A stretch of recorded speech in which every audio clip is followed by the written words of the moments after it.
ಆಹಾರ ಸಿಗೋದಿಲ್ಲ ಪ್ರಾಣಿಗಳಿಗೆ, ಹಂಗಾಗಿ ಅವುಗಳು ಆಚೆ ಬರುತ್ತೆ ಅಂತ ಒಂದು ಅವೈಜ್ಞಾನಿಕ ಅಭಿಪ್ರಾಯವನ್ನು ನಾವು ಖಂಡಿತ ಅದು ಅವೈಜ್ಞಾನಿಕ. ಈ ಪ್ರಾಣಿಗಳನ್ನು ವಿಕಸನಗೊಂಡಿರೋದು ಸಾವಿರಾರು ವರ್ಷಗಳಿಂದ ವಿಕಸನಗೊಂಡಿದೆ.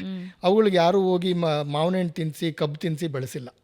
ಅವು ವಿಕಸನಗೊಂಡಾಗ ಅವುಗಳ ಆಹಾರ ಪದ್ಧತಿ ಋತುಗಳಿಗೆ ಅನುಗುಣವಾಗಿ ಅವುಗಳು ಬೆಳೆಸ್ಕೊಂಡಿದ್ದಾವೆ.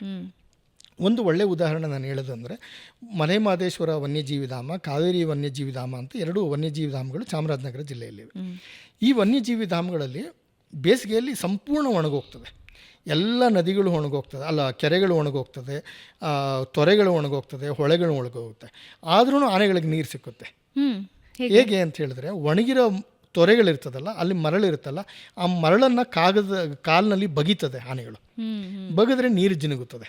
ಆ ನೀರನ್ನ ಆನೆಗಳು ಕುಡಿಯುತ್ತೆ. ಅವುಗಳಿಗೆ ಎಲ್ಲಿ ನೀರಿದೆ ಅಂಥೇಳಿ ನೀರಿನ ಕಂಪನಾಂಕಗಳಿಂದ ಅವುಗಳ ಕಾಲಿನಿಂದ ತಿಳ್ಕೊಂಡು, ಸೊಂಡ್ಲಿಂದ ತಿಳ್ಕೊಂಡು ಅಲ್ಲಿ ಬಗಿಯುತ್ತೆ ಆನೆಗಳು. ಹಂಗಾಗಿ ನಾವು ಯಾಕೆ ಹೋಗಿ ನೀರು ಕೊಡಬೇಕು? ಆನೆಗಳಿಗೆ ಗೊತ್ತಿಲ್ವ ನೀರೆಲ್ಲಿದೆ ಅಂಥೇಳಿ.